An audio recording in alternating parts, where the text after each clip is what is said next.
Hello, everybody. Welcome back to the Music Buds podcast. This is episode number 53, and my name is Henry. This week, I'm honored to be joined by composer Gareth Coker, known partly for his extensive work in video games like Ori and the Will of the Wisps, Immortals Fenyx Rising, the upcoming Halo Infinite game, Arc, and many others. Gareth, thank you so much for taking the time to talk. It's great to have you on. Thanks. Great to be here. And thank you to everyone who is listening. Yeah. Well, how's life for you, first of all, these days? Pretty good. I'm 2 weeks away from being fully vaccinated. So, cool. Yes, that whole thing is about to end. I haven't been home to England, obviously, since this thing started. So it's been a pretty long time to not see family. But that's coming to an end. But the flip of it is really that, like, honestly, I feel very fortunate because the game industry hasn't really stopped. It's kind of the one thing that has kept going throughout the pandemic. It's the industry that was set up to probably one of the best industries, like, that was able to transition to working from home easily because it's such a tech-driven industry anyway. Mm-hmm. I think people are working a little slower because things happen a little bit slower, as we've all found, like when you're always doing meetings online and everything. But a lot of amazing games came out last year, and this year's a little bit slower, but there's still people working. So I feel very fortunate to have been able to carry on writing music. It's like people ask me, like, how's life during the pandemic? And I'm like, well, I was pretty much in this room the whole time anyway, because this is where I write music and I work from home. So it's for me, I feel very fortunate that it didn't change that much. But obviously, I appreciate for, like, the vast majority, it was pretty much kind of life-changing thing. So I think we're all looking forward to getting back to normal. And I think America crossed 50% vaccinated today. So yes, getting close. Yeah, for sure. I guess I was curious, how was it that you got started in music? Was that something you'd always kind of set out to do? Oh, wow. You're really going back here. Okay. So my parents bought me piano lessons at the age of 8, and I wasn't particularly enthusiastic. Then they also sent me to boarding school, also at the age of 8. And I'm like, well, I guess they just don't like me anymore. No, they probably did. But, like, going to boarding school is not considered a punishment in England. It's boarding schools have been around for a long time, and they're really good schools. And I'd always had an aptitude for music. I taught myself how to read music just by reading books and, like, understanding it. I didn't, like, ever have. So even before I got the piano lessons, I could read, like, a treble clef.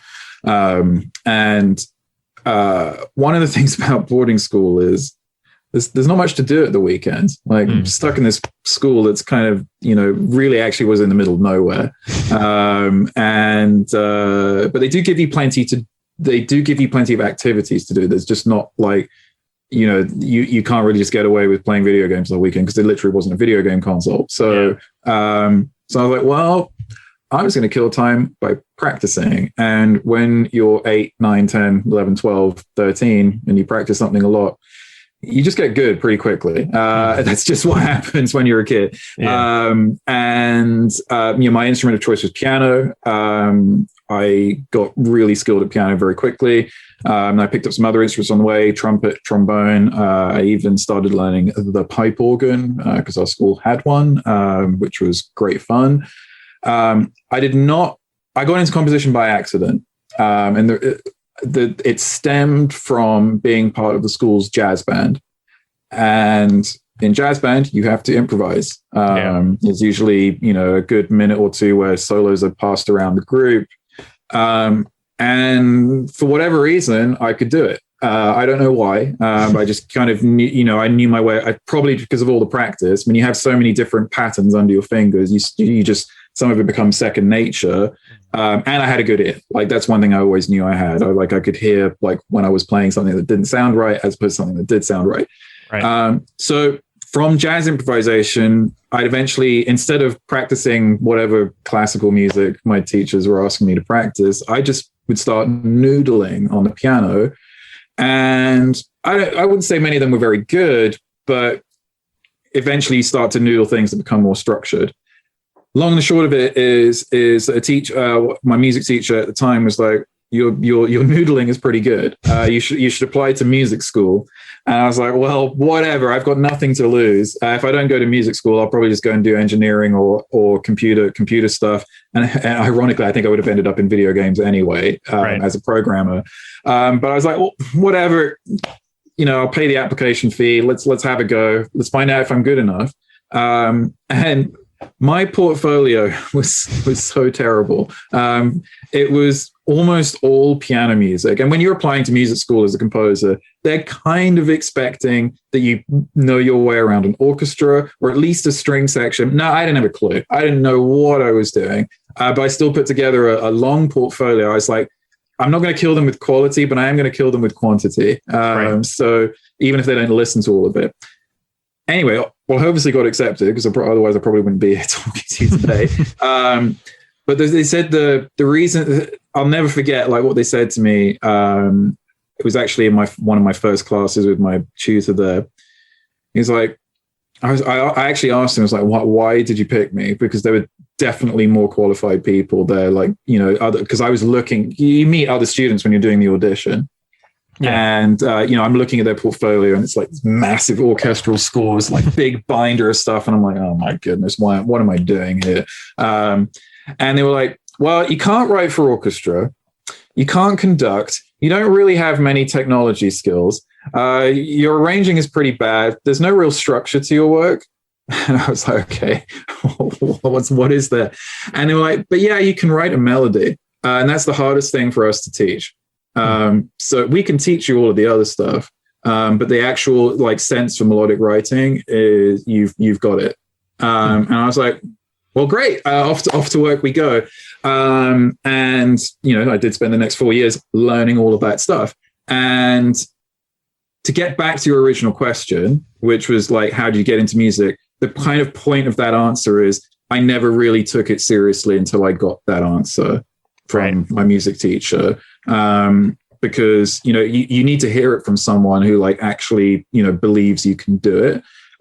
As opposed to when you're in school. When I was in boarding school, everyone was just like always saying, oh, your music's, your noodling is good, or you're so good at piano and all of that stuff. But no, this was actually someone who had been there and done it. And I was like, okay, well, maybe I could actually make a career out of this if I do all of the things, if I get better at all of the things that he says I suck at. And, I wouldn't say I'm brilliant at all of those things, but I at least have a basic knowledge of all of it now. Yeah. That was when I really started taking it seriously, but it was never a path that I like set out on. I think I applied to music school because I thought it would be fun. And I think that's one of the important things to remember about this is we play music, emphasis on play. It's supposed to be fun. And I remember being in music school and I was like, man, everyone's taking this really seriously. Like you're 18 to 22. It's, you can fail at 18 to 22 and you'll still have time to figure stuff out. Like you probably don't really need to start figuring. I didn't figure out, this career until I was honestly like 29 or 30. You have time to like have some fun and do things. I tried to, I did take it seriously, but I was also like, you need to also have a life as well. And so some of the poor kids in music school, I feel like have been practicing for so long relentlessly. And it does for some of them pay off. But like, I think there's something to be said about, when you're working in the arts, if you're doing it from a good place, I think that can be felt by other people as well. No, that's a good point. It is such a tough business to get into it and to even stay in, it can be so back and forth, you never know. But, well, now talking about some of the video games you've worked on, like Ori and the Will of the Wisps is a great one because it's this kind of platform, like fantasy magical game. And it has this very dreamy kind of sparkly sound to it. What was that kind of project like, or that process like of getting involved with that?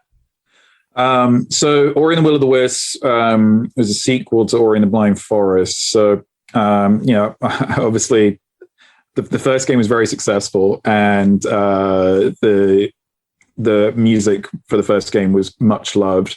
So I think people would have been very unhappy if I hadn't been hired for the second one. So that's how I got involved. But like the process for Will of the Wisps was honestly a little bit different to the first one. I'm not going to recap the whole story, but like in the first game, Ori is basically pretty naive, and it's his first steps into the big wide world.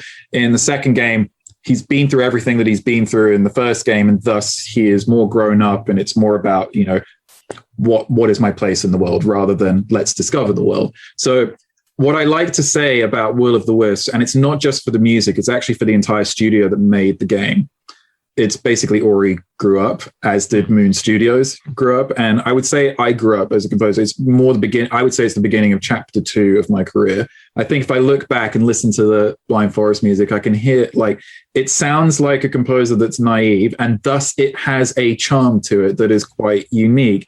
But if I wrote Ori and the Blind Forest now, I think it would probably be a little bit different. And maybe that's not necessarily a good thing. But like that version of me in 2015 is a really interesting version. But like the version of me in 2020 that wrote Ori and the Will of the Wisps, it's the sum total of everything I'd learned from all of the other gigs after Ori and the Blind Forest as well. I was able to put it into that one. And so it really kind of just feels like a mark of chapter 2. In terms of like the music for the game, as you kind of mentioned, the visuals in particular kind of inform exactly what I'm going to do with the music. And not just that, but also how the game feels to play. One of the things I like to say about games is it's not a passive medium like film or TV. People will say that they can get the same thing from a game when they watch it on YouTube or Twitch. It's not true. That's fundamentally wrong. And one day, I promise I'm going to do a PhD on the effect of music and holding a controller and playing a game and what that does to the brain. I'm going to work with because it deeply fascinates me, but I got too much music I want to write first. But sure. I genuinely want to work with a neurologist to like find out exactly what goes on. I'm sure someone else has like kind of covered it already, but maybe not with the music slant. But there is something special that happens when you're holding the controller. I don't know why holding the controller whilst playing something and watching something on a screen should feel fundamentally different than sitting back in your armchair and just having it dictated to you. But it truly is. For the vast majority of people that play games, it is different. And so for me, if I want to understand how to write the best music for a game, I need to be holding that controller. I need to be experiencing exactly what the player is going through. And then I feel like I can do my best job for it. Now, some people, it's funny, we had a panel with various other composers who were nominated for a BAFTA this year. And Gustavo I'm going to butcher his last name, Santaolalla, the composer for The Last of Us 2, sure. Brokeback Mountain, and Babel. He's won 2 Oscars. So I'm like, oh my goodness, what am I doing on this panel? But he was like, I remember it very clearly. It was very interesting because I understood where he was coming from. But he was like, when I was talking about what I just talked about, he's like, yeah, but at some point, how do you, just write a piece of music that is like full of emotion? And I'm like, I understand it because I've played the game and I understand exactly what emotion the player needs to experience. Now, his way of creating it, he likes to be told the story and then go away and make an emotional piece of music based on what he's heard. And that's a totally valid way of making a piece of music. Hey, that's how pretty much every rock band and pop band ever has made music. And so it's a totally, totally valid way of doing it. But for me, the way I like to work, I like to get hands-on and understand literally exactly what the player is going to experience, because then I can pace it exactly how I want to pace it, which has implications for the interactivity of the music in the game as well. And with that deep understanding, and this is something you'll see said about the Ori games literally everywhere, the synergy between art, music, gameplay, animation is like few other games. this is a bit of a cliche. It's a Disney movie come to life, but it kind of is. And it's one thing to do that, in a film or a TV show, but like in a game, you've got to take into account all of the different things that the player are doing. And I feel like if you pointed to literally any part of the game, of either Ori game, I could tell you exactly what music is playing where, literally just from the image. And I could tell you why I chose that music, what was the decision-making process behind it. And that's across like 125 different cues. So like it's a lot of work. I'm not going to deny that. And I was on and off the game for like 3 to 4 years. Like the way I like to work is I like to get on early so I understand the game as it's being built. So that when it comes time to like actually, get the music written, I know the game inside out. And thus people ask me like, how did you write like 3 hours of music for a game? It sounds like such a lot of music. I'm like, well, is it really 3 hours of music? Because actually, there's one area of the game, for example, called the Moldwood Forest. And the Moldwood Forest has one central melody. You have, the melody when you enter the Moldwood Forest, and that's on the track called Shadows of Moldwood. Then you meet the boss fight section of the game, and you have to fight Mora the Spider. And Mora the Spider's melody is a version, a more, a much bigger and larger than life version of the melody you heard as you entered the Moldwood Forest. Mm-hmm. And then when you defeat Mora the Spider, you're going through the same environment, but the same melody plays again. However, the harmony is different because you've now removed the Moldwood Forest of its source of corruption. And you have the same melody. This is such a cheap trick, but it's basically playing with a major accompaniment. So it's a major key accompaniment. So the harmony is much more uplifting. So really, to me, that's like one piece of music, but actually covers about 20 minutes of time. So, and I'm like, that's really how I think of it. Now, there's a lot of games these days, and it's a trend that I've noticed in the last 2 or 3 years. There are massive games that are like, take you 50 to 60 hours to finish. And there's like 5 to 6 hours of music, but actually it's almost through composed. So there's actually not much repetition, because one of the dirty words, and I don't think it's a dirty word, but it's a dirty word amongst quite a lot of people in the game audio community, is repetition. You can't have it. And I'm like, well, actually, you can. You just have to make sure that your music is good. But what is good? What is good is what keeps you immersed in the game. How do you know what's good and keeps you immersed in the game? By playing it and finding out for yourself. Right. And so that comes back to that thing about how I play the game and like, do I get annoyed by my own music? And it also comes back to that thing about brain activity. When you are fully immersed in a game, you stop noticing things that stand out. And this is going to sound super cheesy, but you kind of, that moment in The Matrix where Neo just starts seeing the code all clearly? Right. It's not quite like that, but there's something that goes on when you're like properly immersed and there's no distractions in the room around you. There's a magic that happens in the truly great games that get you properly immersed, where you just block everything out and you don't even know what buttons you're pressing because you've learned the controls properly. And then you're just having all of these cool things thrown at you with the visuals, and you're able to react to them instinctively. That's when you and your mind and your brain is like flowing with the game fully. And that to me is like the holy grail of gaming. Like that's the kind of thing I'm looking for. And so when you get to that point where you're so immersed, you stop noticing the loop that's been playing in the background for 20 minutes. Because the loop that's playing in the background, you're not noticing the melody. All it's helping you do is helping you be and exist in that world. Wow, that is like one of the best answers I think I've ever given. Like, that's pretty good. I've been thinking about this stuff a lot recently, but I haven't because I've had a fair amount of downtime. I've like finished a couple of projects recently, and I've actually been playing games a lot recently. It's not something I always have the luxury to do.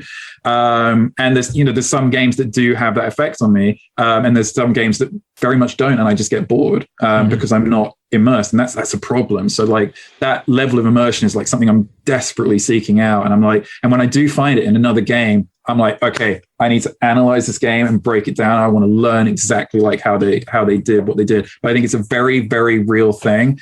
And it's something that I've become like more and more fascinated about, and probably something that's not been covered on this podcast that much. Yeah. Yeah. At least I hope not. Maybe there's some other person who's like into the whole neurology behind it. But you weren't expecting to discuss brain activity today, were you? No. I'm happy we did. I mean, okay. Yeah, I mean, a lot of some composers I've talked to have said, they do fear repetition, which, in a sense, which, in a sense is totally understandable. But I think that the way you put it is also, it really is whatever is best for the game, and what you're doing. Because, I can go and listen to a game that has, 6 hours of music and every single thing is different. And that can be great. But also, I could go listen to something similar that it's very, very similar, but within the context of the game, it can be perfect. And I should add that like those games with massive music, sometimes it's all like absolutely incredible. It's really well produced. It's well composed. And it's just like, man, I wish there was just a through line that I could connect to this. Sometimes like that can just be the one thing that would like make it a perfect soundtrack. But one of the problems we face with doing these massive games is like we're just fighting to get the game covered, like with music, because there's such a large amount of music to be written. And for me, though, honestly, the things I'm doing, I mean, it's composition 101 as far as I'm concerned. I mean, what I'm talking about really is theme and variations. That example I just gave with the Moldwood Forest, it's literally theme and variations. That's one of the first things you learn in composition class.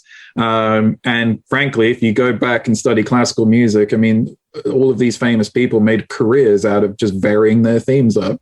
I mean, how many Mozart sonatas are literally the theme and then played in a slightly different way? Like all of them, actually, because that's literally the definition of sonata form. So it's like, you have your A section. I've talked about structure in music in the past a little bit, but like all of my tracks pretty much follow song form in some way, even if it's like a creepy piece of music. And it was actually taught to me by a composer here, Chris Young, who did Drag Me to Hell and done a bunch of horror movies. He's like, he talked about song form, and I was like, wait, how does that work in your horror stuff? And he was like, well, here's the score. And it's like, well, here's the verse, and here's the chorus, and here's verse 2, and here's the chorus again. And when you start to like see the patterns, you're like, oh, actually, it's a really good way of structuring music. There's a reason why the pop song is probably the most popular form of music. It's because it has basically 3 sections, verse, chorus, and maybe a breakdown. And then verse 2 and chorus 2 is really just a variation of that. And especially in the tracks that loop a lot, all of my tracks, they're usually at least 3 minutes and 40 seconds, because that is the magic pop number. Maybe if they're shorter, it's because of their tempo. But they generally follow the verse, chorus, bridge pattern. And if you listen, like Shadows of Moldwood is a perfect example. It's literally verse, chorus, outro. Like that's it. I can tell you right now. And so doing it was funny because like I remember doing that track and I was like, well, it's only 2.5 minutes, but I'm admitting to shortcuts now. But I was like, well, I'm just going to copy and paste the entire first half. Well, what became the first half, and then I just copied and pasted the first like 32 or 64 bars and made it so it made the thing like twice as long. And I was like, well, all I have to do is change up what is now verse 2 and chorus 2 just a little bit. Maybe make it a little bit bigger, develop it a little bit more. Hey, I've written another 2.5 minutes of music. But I'm not doing anything that's like revolutionary. That's what I like to tell people. I was like, this is nothing new. This has literally been happening for centuries. And I think there's a fine line between, writing too much music, but also things being too familiar. I think there's a sweet spot for every game, for sure. That can be hard to find because Ori will take most people about 10 to 15 hours to experience. So it's a very different challenge to writing a 50 to 60 hour score, because then you got to deal with more interactivity and when you're dealing with more interactivity, then the music is changing more, which means things become less recognizable. So it's like where you got to find a balance between like finding places where you can play like a track which has the hook or the melody, But over a 50 to 60 hour time period, it's like, if you do hear that too much, it probably will start to become jarring. It's different for every game, as discussed, but that's part of the challenge of games that I love. You usually have to work really closely with the design team to find the best solution. Yeah. Well, with you having mentioned playing games either now or in the past, are there any games and or video game music that are really special to you or you've loved? So this one, I got a couple of examples. For interesting composition, the BioShock series by Gareth Coker. Yeah. I mean, there's never mind games. There's not a composer in film or TV or games that sounds like Gary. There's no one that sounds like him. No, there's not a composer working right now that could do exactly like what Gary does. I'm sure there's people who could try to do it and have the knowledge of how to construct a score like that, but his scores work so uniquely well for the game as well. Like, if you played any of the most esoteric music from BioShock and be like, yeah, this is music from a video game, I'd be like, what? And that would be most people's reaction, let's be honest. Mm-hmm. But then you experience it in the game. I can't imagine anything else in BioShock. So yeah, the BioShock series is an example for sure. And then it's my favorite game of the last decade. It's Hellblade: Senua's Sacrifice. And if you haven't played it, that's your homework assignment. You can probably get it for like $20 now. Okay. The music, it's not so much the music of the game, it's more the overall audio experience, but music does exist in the game. It's quite ambient, but it's slightly Norse themed. The main reason I think about it is because the whole game builds up to, for me is probably the best ending in video games ever. And it's not just the actual ending and how the story wraps up, but it's the lead up and the final gameplay sequence to it. It has a needle drop, which I cannot think of a better needle drop it's one of those things that, like, if you heard this track in isolation and was like, yeah, this is a track from the game Hellblade: Senua's Sacrifice, which is a Norse mythology themed game, you'd be like, WTF, what is this track doing here? It makes no sense. But then you experience it in the game and it totally works.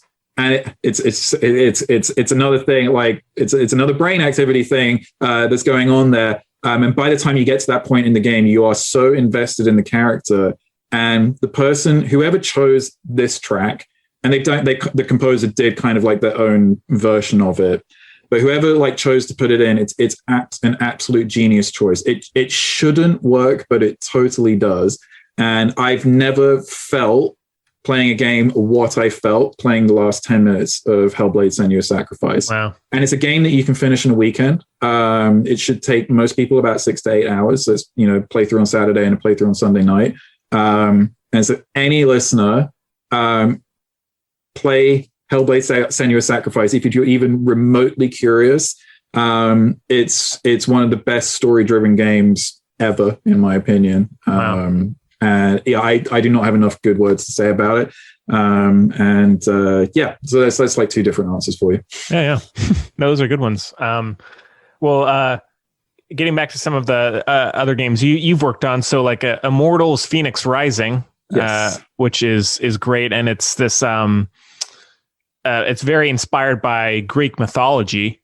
Yeah. And I know that you, having read up on it, you really drew a lot of authentic sounds and instruments from ancient Greece to incorporate in the game. Yep. So the funny thing about Immortals is it is Greek mythology themed, but if you look at the game, it's very fantastical. The animation style is very over the top. So there's a lot of stretching and exaggerating in the animation. Mm-hmm. The colors really pop in the visuals. I mean, it's a very, very attractive game to look at.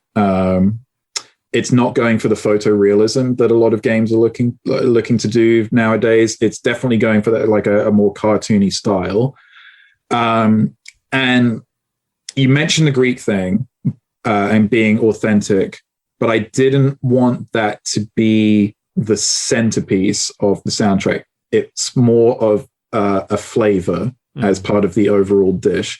Because I think if I'd relied too much on the authenticity, it's like, I'm only going to use Greek scales and I'm only going to use Greek instruments, it wouldn't have fitted with the spirit of the game. And if you've looked at, like, I mean, even the game's marketing is very silly. Like, it's, you know, and if you look at just the game in general, I mean, Zeus and Prometheus are basically bantering with each other for the entire game. Zeus and Prometheus basically act as your narrator throughout the game.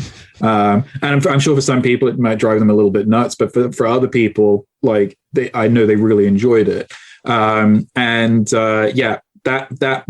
banter and back and forth is one of the first things that stood out to me. I was like, oh, okay, this is not a serious Greek mythology game. It's more like a DreamWorks or Disney version of, you know, their spin on. I think DreamWorks might be a better comparison, like a DreamWorks Greek mythology movie come to life. And so I was like, okay, we need flavors of Greece, obviously, but it's a game about mythology and these epic Greek gods. So we need to have, you know, full orchestra and have it be larger than life, but also has a very magical ethereal element, which is informed by, you know, the visuals as well. So it's funny. It's kind of taking from, you know, a little bit of my flavor of Ori for sure. But also a little bit of my flavor for Ark, which is over the top dinosaur epic loud music. And then the ancient Greece. And it's kind of like in this big melting pot. And eventually, you know, we kind of found a style that was able to blend all of that together. You know, I mentioned DreamWorks, but actually, you know, it's also kind of Fantasia meets Greek mythology as well. One thing that was encouraged to me is not to be shy with the music. I mean, if you've listened to the soundtrack, it's not subtle. There's actually a lot of quiet music in the game, but like when it's loud, it's in your face loud. Right. But it's justified because, I mean, if you look at any playthroughs of the game or see anyone playing it, for example, when you're like fighting a monster with whatever weapon you're using and you actually kill them, they just go flying into the distance. There's no reason for that other than it looks cool and it's fun. So there's a sense of fun to the game. And also, you know, Phoenix's story is, you know, she's being imbued with the powers of the gods for story reasons as you go through the game.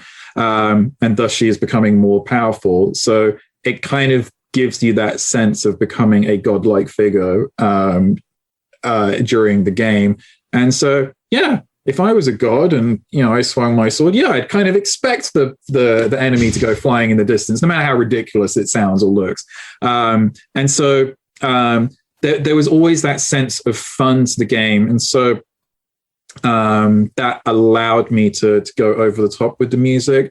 But I did commission 2 Greek lyres, as you know, you pointed out the authentic Greek aspect of it. I commissioned 2, actually, I think 3 Greek lyres for the project, literally made in Greece, and that was like the most nervous UPS shipping journey ever because they're not cheap to commission from scratch. And I also had I didn't play it myself. I did play the lyres myself.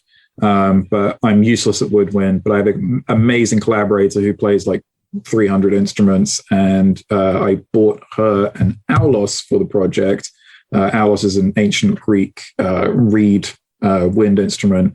I personally think it sounds horrendous. It's like I wouldn't willfully listen to it, but it's also very, very unique sounding. It's very, very ancient Greek sounding. And it basically ended up becoming the instrument of the underworld in the game, because one of the cool things you can do about it is, so it's a reed instrument, but there's actually 2 pipes which you can play at the same time. So you can generate 2 different notes. And based on how you play them and how you move them, you can actually bend the pitch in a crazy, crazy way. And if you listen to the track Aulos of Tartaros on the soundtrack, I think it's track 8, but it's definitely in the first 10 tracks. You'll actually hear this in action. And it's such a dark and moody sound. The underworld in the game, it actually takes place on an astral plane. So it doesn't feel like the underworld, but it's still like a place where, you know, difficult stuff happens. And I was like, I need an instrument to become the sound of the underworld, and ended up becoming the aulos. And so it's one of these things that I took the aulos as a flavor from ancient Greece, but we're not playing it in an ancient Greek style. We're not using the ancient Greek scales. I'm just like literally just noodle on the instrument, and I'm going to find some stuff that sounds interesting. I then processed the hell out of it and put it in like a cavernous reverb, and then added some more synthetic elements and maybe like a string section behind it. And then it became like a really unique flavor for all of the underworld music in the game. And that was kind of my philosophy. It's just like, let's have ancient Greece, let's have orchestra, let's have magical and ethereal. Let's not have too much of any one element, except for the boss fights, where things then you kind of need the heft of a big orchestra doing its thing. Right.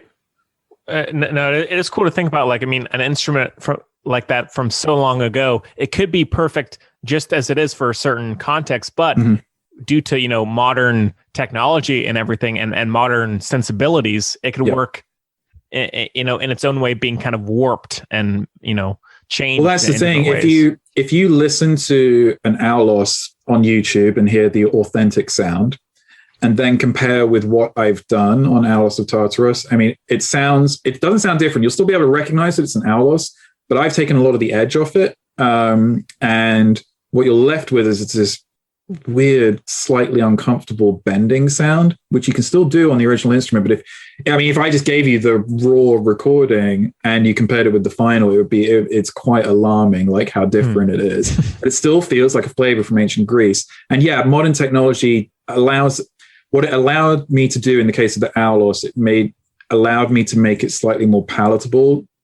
One, to an audience that, this game is aimed at, young adults and above. So I said, you can't make things too inaccessible. If you go too far down the authenticity line, people just end up switching off. It comes back to the immersion. Like, it's got to match what you're seeing on screen. And if I'd gone with the full-on aulos, it just wouldn't have matched. It just wouldn't have matched what's on the screen at that time. So that really was like my thinking behind it. I was like, I need to take this very strange sound that most people are not familiar with. I need to like take the edge off it, but still not lose the soul of what makes it interesting, so I can put it into this game. It took a bit of experimenting, but that's part of the fun of the job. Yeah. Was there anything, not necessarily that instrument, but the similar process for Halo? So Halo is completely different in that respect. So my thing, generally speaking, is I'm used to creating the musical language for a game. I created the musical language for Ori, for Ark, for Immortals. I'm in my happy place, like when I'm doing things from scratch. Now, it's not to say I wasn't for Halo, but what you have to understand is that this is the 6th mainline game in the series, and I'm coming on to a franchise with a much loved musical history, right down to the original composers, Marty and Michael, Neil on Halo 4, Kazuma on Halo 5, and then Stephen Rippey and Gordy Harb on Halo Wars. Then I think there's the mobile games, which are done by Tom Salter. The point is, like, there's been a ton of music written for Halo, and like I'm like I don't know what number composer I am, but I wasn't the first. That's the point. I did not create the Halo musical language. So Halo is a very, very unique challenge because I'm stepping into someone else's world, and I have to learn it. I liken it really to like learning a new language. Like if someone came and worked on, let's say I'm not around to do Ori 7, if there ever was an Ori 7, and I think it would be expected that person would have to like go back and study the what originally made Ori work. I think that is expected of. It's certainly expected of because I'm not the only composer on Halo. There's two other composers, and it's certainly expected of the three of us that we go back and take a look at like why do people love Halo's music? Like what is it that really draws them in to to the experience and like why is it such a loved soundtrack. And I approach it like learning a new language. You gotta really like break it down, like, except it's learning a language without the textbook. It's like you're basically getting this really complicated book, and you have to like decipher everything, because there is it's not like there's a manual on how to write Halo music, so you kind of have to learn it yourself.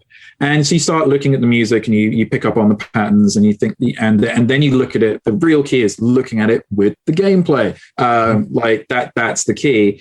And I think that the thing that stands out for me about Halo is how in-game, how clean everything sounds. Even in the older games when music tech was not quite as advanced as it is now, and the mixing engines were not as good as they are now, the game sounds clean. It's so clean, and it's because the battle music isn't too busy. It's just busy enough to give you the feel that you're in combat. Right. But another thing that I like to say about Halo's music is that it reflects the character of Master Chief.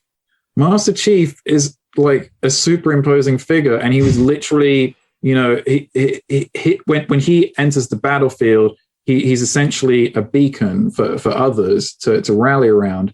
And so what might be a crazy situation to you or I, regular human being with a gun who doesn't really, who would be scared of like an army of aliens, that's like, breakfast for Master Chief. Like that's so the point I'm trying to make is that the music it has a confidence to it, that is, it kind of gets you into the mindset of Master Chief. And another comparison I like to make is that it feels a bit like Master Chief's heart rate would never change. Right. No matter the situation, it's very measured. Compare that to Doom or something, where it's like the pace is like so frenetic, and that's the point. That's also the speed of the game. It's very, very different. Like Doom's a first-person shooter, Halo's a first-person shooter, but the feel of each game is very different based on the character, based on the gameplay, and that's all stuff that you got to look into when you're like learning a musical language that someone else created. So that really was the starting process.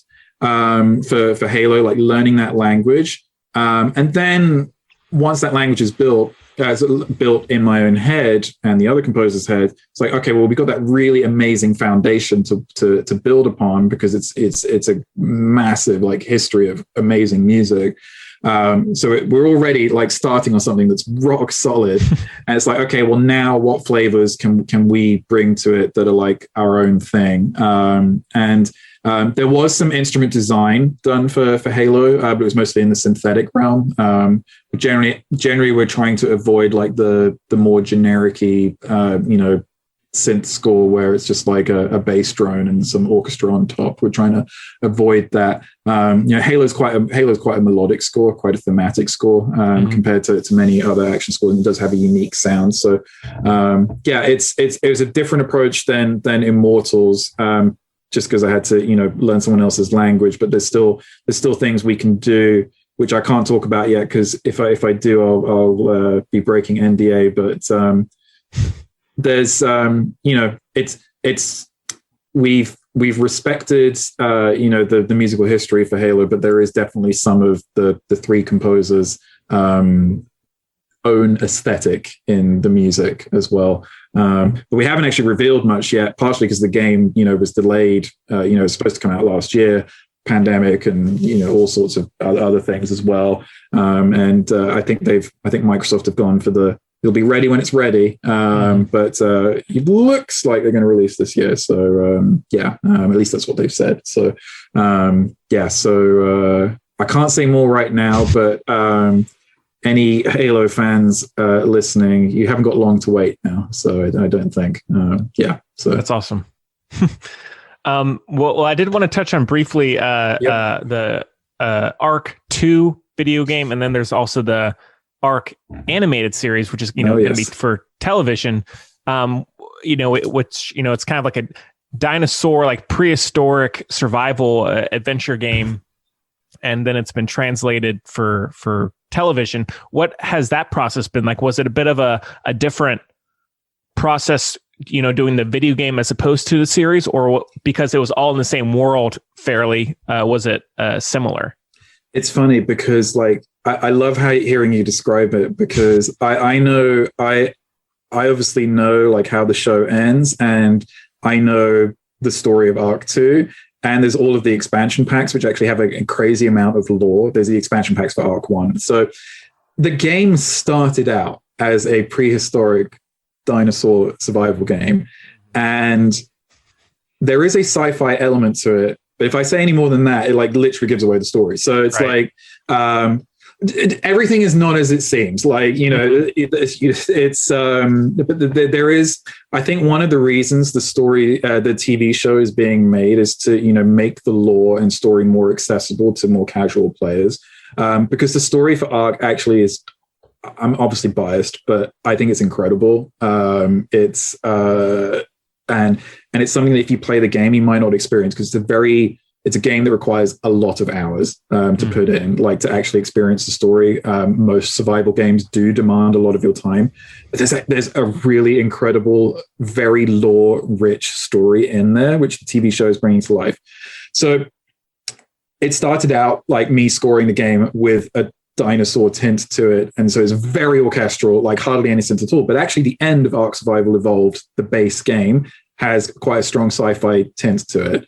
As you've gone through the expansion packs, the sci-fi tint has become much more dominant. But the dinosaurs are still around, because people like dinosaurs, but actually there's also a reason for them to still be around because of the story.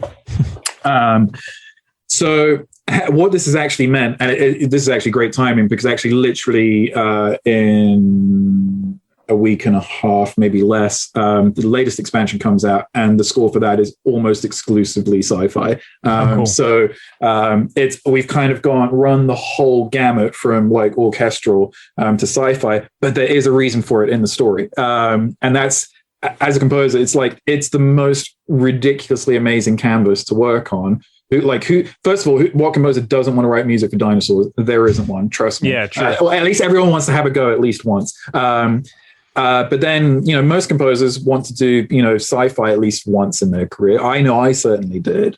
And like, with the story being what it is, and now having the chance to put it in the TV show, or put a version of the Arc story in the TV show, the amazing thing about it is, and I found this when doing the most recent expansion pack kind of alongside the first few episodes of the TV show. I'm kind of juggling a couple of things at the moment with Arc.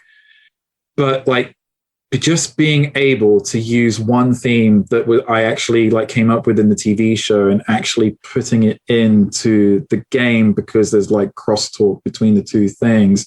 Now, the cool thing about the TV show is I don't think it'll help if you played the game, but it'll work if you haven't played the game for sure. But like the convergence of like themes between the base game, it's some of the stuff I wrote like 5 to 6 years ago, and I'm able to resurrect it for the TV show because actually it makes sense.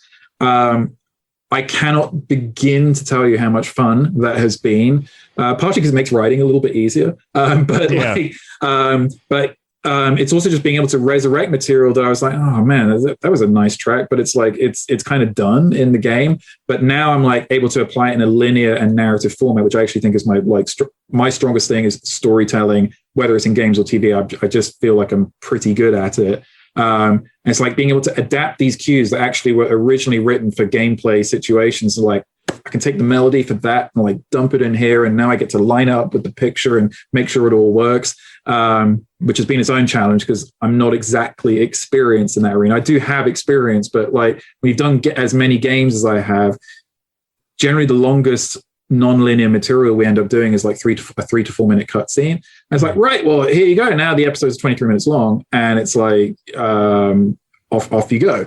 So that's been a unique challenge, but it's fun taking like pre-existing material, developing it, creating new material, new themes, and then like having that cross convergence.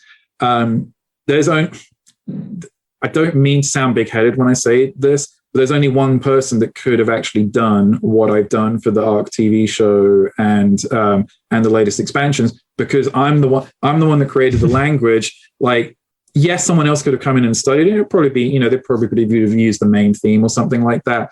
But I don't think it would have been quite the same. I'm just very grateful that I'm one of the few composers that actually has been able to make the jump from game to like having the chance to do this show, because the amount of times the game composer isn't deemed worthy of doing the TV show or the film, that how many TV shows and films have been based off games in the past. It's like, it's very rare that the composer gets to make the jump. I don't know what reason that is, probably politics, and, not knowing the director or whatever. But there's also this, quite frankly, ridiculous sentiment that game composers can't do TV or film. I actually think it's the other way around, because game composers are constantly being asked to write non-linear material. Okay, it's not like a 25-minute long scene, but like we get asked to do, most film and TV shows are made up of 2 to 3 minute long scenes. They're just back to back. Trust me, we know how to do it. Just give us the opportunity and we'll probably prove it. We know how to develop themes because we have to write more material, like across the game. So it was always been something that's been very weird to me. And so I'm really fortunate I get a chance to, well, hopefully I've obviously got to deliver, because obviously if I do a bad job, then people will be like, you didn't do a good job. Now we'll only hire TV composers now. Screw all those game composers. It was just nice to have that opportunity. But honestly, the real fun is like just being able to like use themes from one place of a game that I worked on, and then drop it in the TV show. And it's like, oh man, this is actually all coming together. And I'm bringing the story to life that I've known what the story is the whole time, and actually being able to see it come to life in a linear, digestible format that takes place over a season of television rather than 1,000 hours of gameplay or whatever, or however long it takes. So it's a bit more manageable, and it's a more reasonable ask of people. So, plus, I have to be honest, and I hate to name drop, but the cast list for the thing is absolutely insane. Oh, yeah? Crazy. Russell Crowe, Gerard Butler, Vin Diesel, Michelle Yeoh, Elliot Page, David Tennant. I'm missing Malcolm McDowell. I'm missing like 4 or 5 more, but the cast list is insane. Yeah. And I'm just like, I've been doing the music for the early episodes, and I'm like, I guess that's Russell Crowe's voice. It's like that's it's going to be a while before that gets old, because that stuff is all new to me. One of the other cool things with it being this like cross media thing, they've actually, David Tennant's a character in the game. He plays an antagonist in the game. Maybe not an antagonist, but a character that certainly has a darker feel to him. And when he was cast, they've actually gone back and re-recorded in the game all of his lines with David Tennant's voice. And they're actually doing that with all of the actors from the TV show, because Ark is a living game. It's been active for 6 years now. It's actually 6 years old next week. And so they can actually do that. They can go back and like update every single line in the game with the cast voice actors from the TV show, and that just allows for consistency. And speaking of consistency, just to round this off, the final expansion pack for Ark 1 comes out next week, but we're moving into Ark 2, and how's that going to all continue? Well, I'm the one that gets to build that bridge between Ark 1, Ark 2, and will it connect to the Ark TV show? And what's happened is that there's one piece of music which people will figure out what it is when they start to like get their head around all of the content. There's one piece of music that has basically kind of become, and it's not just the main theme, it's something that's got a more emotional element to it. There's a very emotional element to the TV show, which kind of surprised me. It's like not just dinosaurs and action, right? But there's one piece that has emerged as like carrying all of the emotional weight, and it's kind of like become the emotional theme of the series. And it's funny because I'd sat on it for actually 4 years and hadn't realized that it was just actually existing in an older piece of Ark music. And I was like, wait, that's a really decent motif. Time to take it and develop it. And I was like, oh wow, it's become this thing. We actually used it in the Arc 2 trailer that aired at the Game Awards. I did a longer version of it, which I've actually which I'm actually really pleased with. But we're dropping it in the TV show. We're dropping it in multiple places where emotion needs to count. And you've watched enough TV shows, I'm sure, where they drop the emotional cue and it somehow always works. There's cues that you start to recognize and you're like, oh man, it's that cue. And I know something like important is about to happen. It's kind of cool to be able to like have them being able to drop that cue, not just in the TV show, but in the game as well. You can probably sense that I'm having a lot of fun with this.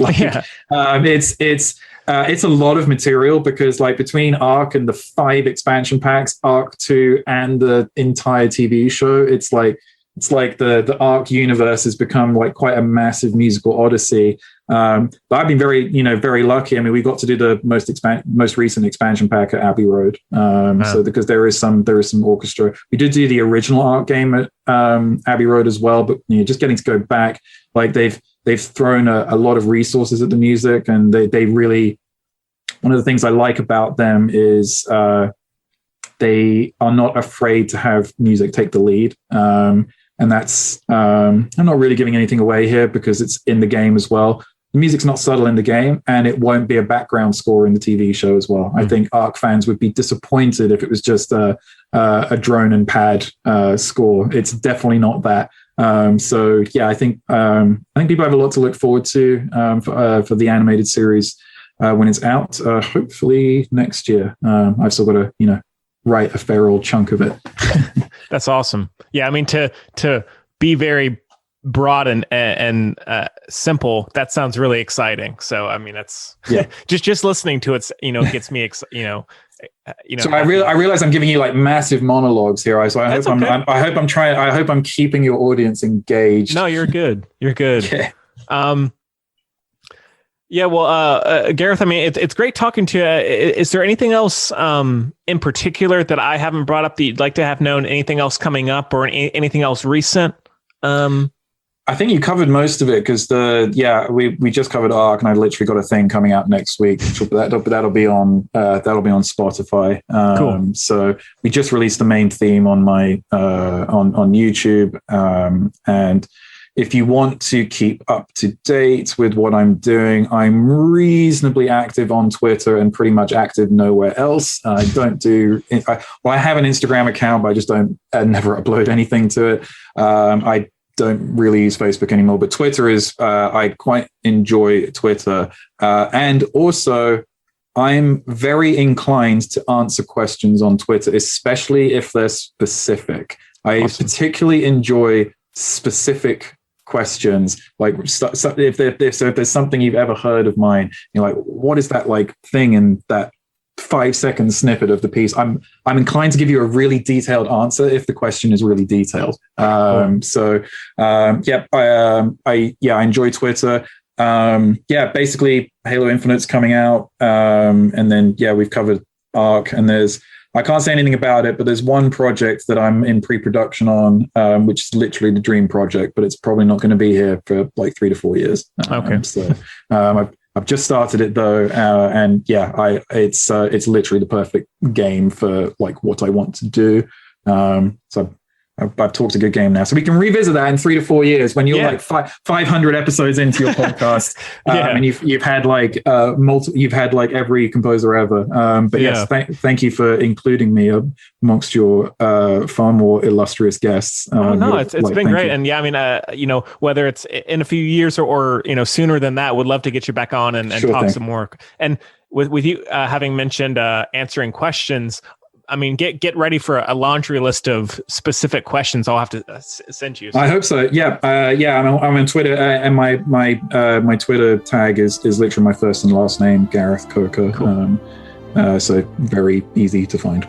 Awesome. All right, everybody. I think that is about it for the show this week. Please make sure to rate, review, and subscribe on your way out. Thank you so much.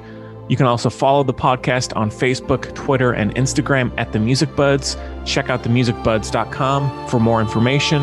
And We hope you enjoyed it as much as we did, and we'll see you next time.